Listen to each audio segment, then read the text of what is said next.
राधे राधे। मनुष्य जीवन,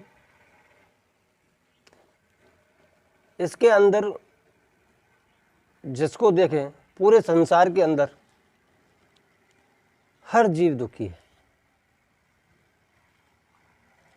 हर प्राणी, हर इंसान दुखी ही नज़र पड़ता है। कोई संपत्ति से दुखी है तो कोई गरीबी से दुखी है।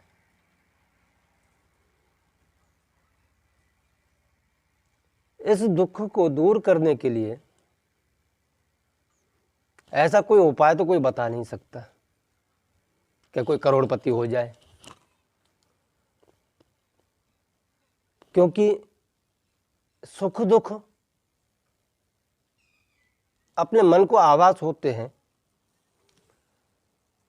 आत्मा से तो कोई उसका लेना देना है ही नहीं। जो भी है वो अपने मन के साथ में है। आपका मन ही उसको आभास करता है कि हम दुखी हैं। जैसे कि श्रीमद् गीता के अंदर श्री कृष्ण भगवान ने कहा है, मात्रा स्पर्शास्ते कौन्ते शीतोष्ण सुख दुग्धा आगमा पायनो अनित्याम स्थिति छस्व वार्ता। कि हे कौन्ते पुत्र, जो भी इस संसार में दुखी है और सुखी है वो अपने मन के कारण है। जैसे सर्दी और गर्मी आती जाती रहती है, उसी प्रकार सुख और दुख का जोड़ा है। इस सुख दुख से दूर तो जो ज्ञान प्राप्त कर बैठे हैं वही हो सकते हैं, और नहीं तो सांसारिक जीवन में रहा हुआ इंसान, मनुष्य, वो इसी भवबंधन में रहता है कि हम सुखी हैं, हम दुखी हैं। अगर विचार करने जाए तो कि हमको आभास कैसे होता है कि एक टाइम टेबल बनाओ कि अपने 5 बजे का टाइम हो और किसी पार्क में जाकर के हम बैठें, लेकिन समय सर्दियों का हो। सर्दियों के समय में जाकर के हम बैठेंगे तो वहाँ फूलों की मध्यम मध्यम सुगंध आएगी। वो सुगंध जब हमारे अंदर प्रवेश होगी तो हमको एक सुख का एहसास होगा कि स्वर्ग है तो यहाँ पर है और कहीं स्वर्ग नहीं है। उसी प्रकार समय बदल दो, गर्मियों का टाइम ले लो और गर्मियों के समय में उसी समय 5 बजे के टाइम आप उसी पार्क में जाकर के फिर से बैठो, और उस पार्क के अंदर जब आपको गरम गरम हवा लगेगी, लू लगेगी, तब आपको एक एहसास होगा कि यहाँ तो कितना कष्ट है, इतना तगड़ा कष्ट तो हम सहन भी नहीं कर पाते। इससे अच्छा है कि घर चले जाएं, पंखे के नीचे आगे बैठेंगे, थोड़ा आराम वहीं मिलेगा। वो आवाज एक आपके मन को होता है। संत मुनि कह के गए हैं कि मन है वो एक गधे का स्वरूप है। अब ये आपको विचार करना है कि आप गधे के गुलाम बन के रहना चाहते हो कि उसका राजा बन के रहना चाहते हो, क्योंकि गधे को कंट्रोल करना तो उसका मालिक ही कंट्रोल कर सकता है। इसलिए कहने का तात्पर्य इतना ही है कि कभी गधे का गुलाम मत बनो, मन को ऐसी जगह मत लगाओ क्योंकि मैं बहुत बार अध्ययन करते करते कभी विचार भी करता हूँ कि अगर इस शरीर के एक मापदंड निकाला जाए, जैसे कि आत्मा है, वो एक अर्जुन का स्वरूप है, और ये जो शरीर है ये अर्जुन का रथ है, जिस रथ के अंदर अर्जुन बैठा हुआ है आत्मा स्वरूप में। और इस रथ का मन, जिसको घोड़ा बोला गया है, वो मन एक घोड़ा का रूप है। और इन सबके ऊपर सारथी बन के श्री कृष्ण भगवान बैठे हुए हैं, वो बुद्धि स्वरूप में बैठे हुए हैं। हमारे हिंदू शास्त्रों के अंदर देखते हैं, हम तिलक करते हैं, पूजा करते हैं, तो तिलक हम भ्रकुटी विलास पर ही करते हैं। इन दोनों आँखों के बीच में जो भ्रकुटी विलास है, यहाँ पे तीजा नेत्र ज्ञान का कहा गया है, उसकी हम पूजा करते हैं। यानी कि वो सारथी कृष्ण भगवान बन के बैठे हुए हैं बुद्धि के रूप में। अगर हमारा ज्ञान उत्पन्न हो जाएगा, ज्ञान जागृत हो जाएगा, तो ज्ञान से ही मन पर कंट्रोल किया जा सकता है। जो अश्व है रथ का, उसके ऊपर सारथी बन करके कृष्ण भगवान को बैठाओगे तो ही आप कंट्रोल कर पाओगे। अन्यथा तो वो बिना लगाम के तो घोड़े कहीं भी जा सकते, जहाँ हरी हरी घास दिखेगी वहीं मुड़ जाएंगे, क्योंकि मालिक ऊपर बैठा नहीं है, सारथी कोई है नहीं। और फिर कहते हैं कि हम दुखी हैं, क्योंकि दुखी तो इंसान स्वयं से ही होता है ना भाई। अपने को दुखी नहीं होना है, इसके लिए ज्ञान को जागृत करना पड़ेगा, और ज्ञान जागृत हो जाएगा तो मन भी कंट्रोल हो जाएगा। मन एक साथ में कंट्रोल किसी का नहीं होता। धीरे धीरे धीरे धीरे धीरे धीरे अभ्यास करते रहेंगे तो मन के ऊपर भी विजय प्राप्त की जा सकती है।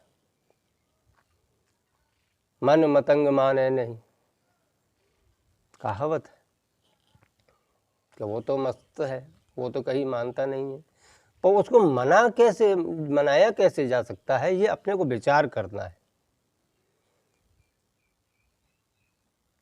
क्योंकि आज के युग में सत्य वस्तु किसी को मिलती नहीं है, सत्य वचन कहने वाला मिलता नहीं है।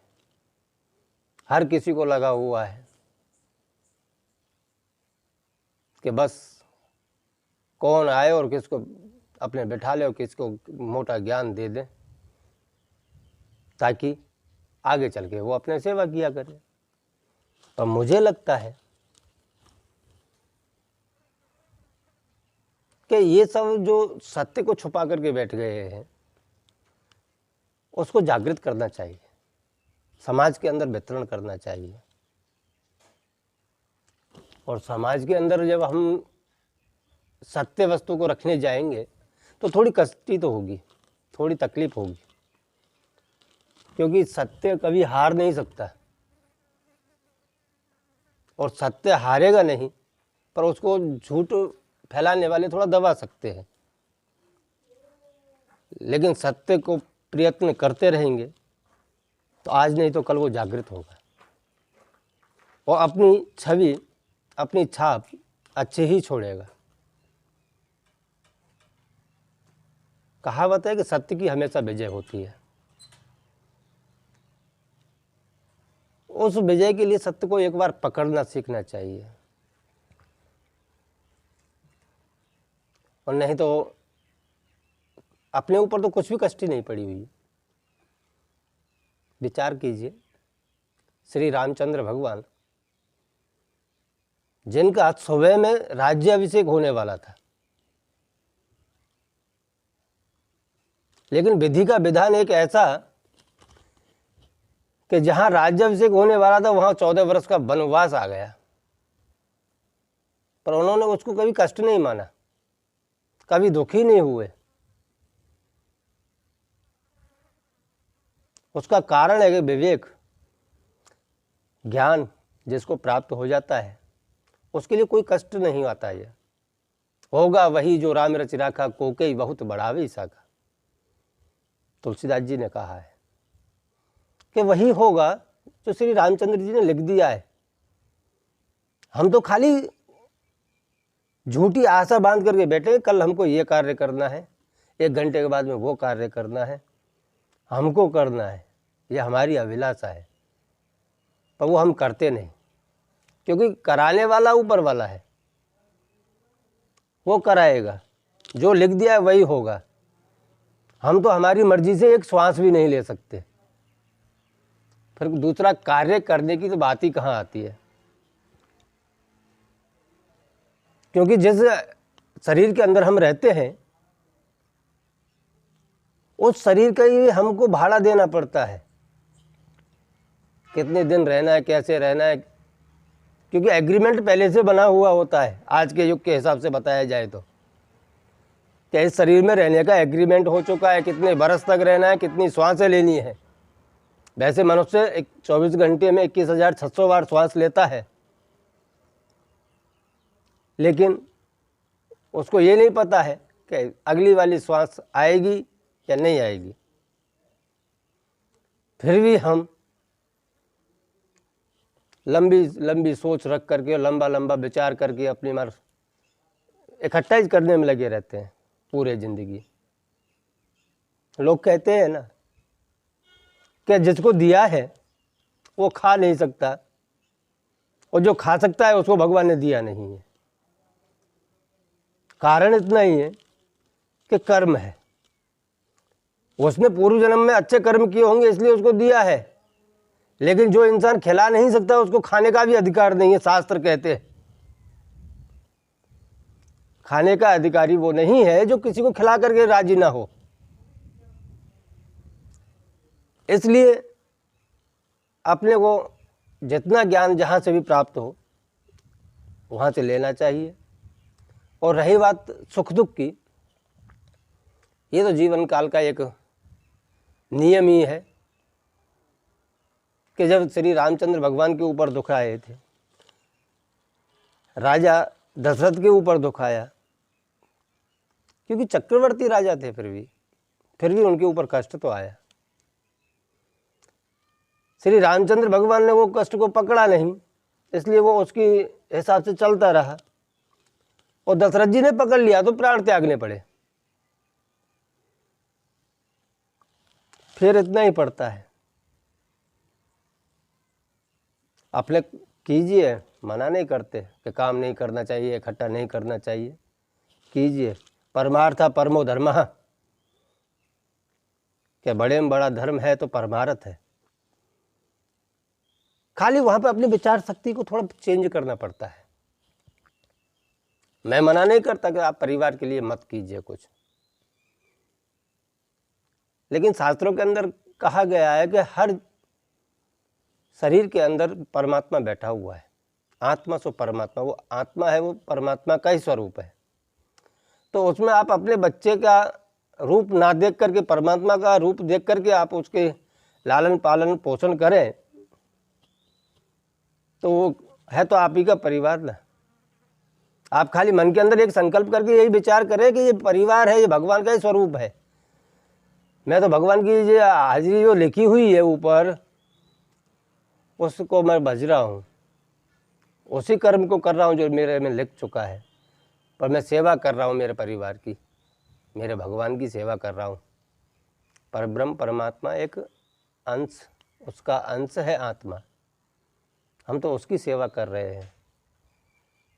जहाँ आपका भाव चेंज हो जाएगा, धीरे धीरे धीरे धीरे आपके मन का एक मैल है वो नष्ट हो जाएगा, आपको सुख और दुख का आभास होना बंद हो जाएगा।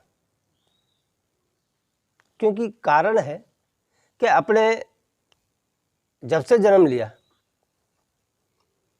और बड़े हुए 20, 25, 30 वर्ष तक की उम्र हो गई, तब तक तो हम सांसारिक माया में लिपटे रहे। अपने खाली एक छोटा सा विचार करने जाएंगे ना, कि एक रूम बनाया और वो रूम को बाकायदा सारी सुविधाएं बना करके उसको रख दिया, लेकिन उसका उपयोग ना किया और ताला मार के छोड़ दिया। कीमती कीमती वस्तु रख दी उसके अंदर। 20, 25, 30 साल के बाद में हम उस ताले को खोल करके उस रूम को देखेंगे तो उसके ऊपर देखो कितनी धूल जमा हो जाती है। जो महंगी महंगी वस्तुएं सब ढक जाती हैं उससे। बस सत्संग, भजन, मंदिरों में जाना, भगवान के आगे प्रार्थना करना, ज्ञान की बातें प्राप्त करना, ज्ञान की पुस्तकें पढ़ना, वो आपके जो रूम पड़ा हुआ 30-35 वर्ष से बंद, जिसके ऊपर कचरा जम गया है, वो उस कचरे के आवरण को हटाने के लिए अपने को ज्ञान चाहिए, और वो ज्ञान बिना गुरु के प्राप्त होता नहीं है। इसीलिए अपने को हमारे धर्म गुरुओं के पास में जाना पड़ता है। फिर तो रही बात ना जैसी जिसकी, क्योंकि बहुत से लोग खाली आचरण देखते हैं। और नहीं, शास्त्रों के अंदर कहा गया है कि पानी पियो छान के, गुरु करो जान के, और वाणी बोलो साध के। कि अपने को जो भी बोलना है वो सोच समझ करके बोलना चाहिए। पहले जान लेना चाहिए जहाँ भी जा रहे हैं, जिसके पास में भी जा रहे हैं, वहाँ पूर्ण रूप से जान पहचान करने के बाद में ही कोई कदम बढ़ाया जा सकता है। तो ही हमको अधिकार है गुरु करने का, कहने हम उनको गुरु मान सकते हैं। क्योंकि आचरण अलग हो तो वहाँ पे आपका जो भी सीखने के लिए जाओगे वो सीख नहीं पाओगे। चरण और आचरण, गुरु के चरण देखे जाते हैं, आचरण नहीं देखा जाता, क्योंकि वो तो हमारा कर्मकांडी होगा ही। उसको जानेंगे पहचानेंगे तब जाके आगे जाकर के शीश नमाएंगे।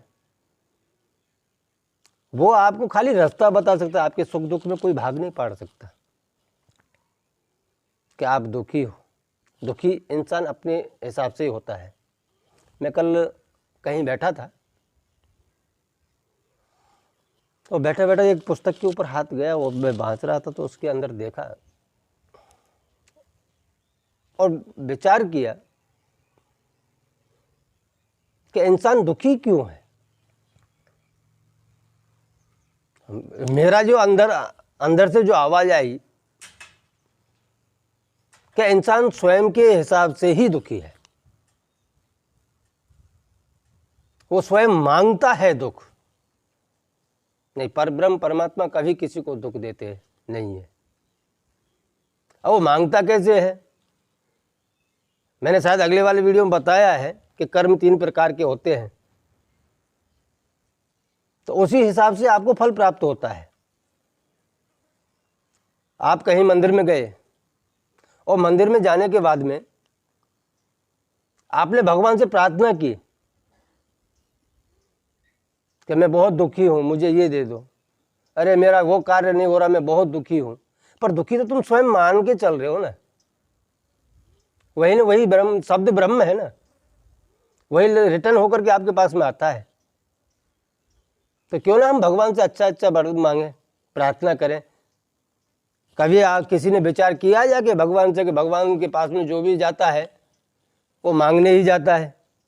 कभी भगवान से पूछा जा करके आपको तो कोई तकलीफ नहीं है ना, इस संसार में हमें लाने के बाद में ये पूरा संसार आपसे मांगता रहता है, तो भगवान ऐसा कोई कार्य बताओ जिससे कि आपकी थोड़ी कष्टी हम दूर कर सके। बस आप शांति से यहाँ बैठो, हमारे ऊपर ध्यान रखो। और जब भगवान ध्यान रखते हैं ना तो उसको कभी कष्ट नहीं होते। कहने का तात्पर्य इतना ही है कि मांगो उसी से दे दे की खुशी से, कि अपने मांगना है, पर कहाँ मांगना है, कैसे मांगना है, क्यों मांगना है, इसमें बहुत से भाव निकल जाते हैं। कि मांगो, पर किसके लिए मांग रहे हो? इस शरीर की शौक मौज के लिए, जो एक दिन इस संसार में रही जानी है, शरीर भी यहीं रह जाना है, या फिर जो इस शरीर के अंदर जो आत्मा बैठी है उसके लिए मांग रहे हो? मेरे विचार से तो बार शरीर के अंदर जो आत्मा बैठी हुई है उसके लिए मांगना चाहिए, ताकि ये 84 लाख का जो बार फेरा है जन्म मरण का, वो छूट जाए। उसको छुड़ाने के लिए मांगना चाहिए। अरे मांगने भी तो गए राजा के पास में, तो क्या मांगा? जब आपको परब्रह्म परमात्मा के पास में जाना ही है मांगने के लिए, तो ऐसी वस्तु मांगो ना जिससे पर दोबारा इस संसार में आना ही ना पड़े। और फिर से आओगे, फिर से गधा बनोगे, कुत्ता बनोगे, बिल्ली बनोगे, गाय बनोगे, भैंस बनोगे, डंडा खाओगे किसी का। ऐसा मांगना भी मांगना किस काम का? एक भाई था, वो रोज जाता हनुमान जी के आश्रम में, और हनुमान जी के सामने जाकर के रोज उनके सामने एक ही बार प्रश्न रखता कि हनुमान जी,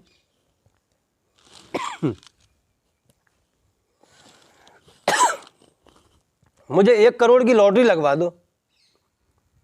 1 दिन हुआ, 2 दिन हुआ, 3 दिन हुआ, 10 दिन हुआ। अब हनुमान जी परेशान कि साला रोज आता है, रोज यही मांगता है कि 1 करोड़ की लॉटरी लगवा दो।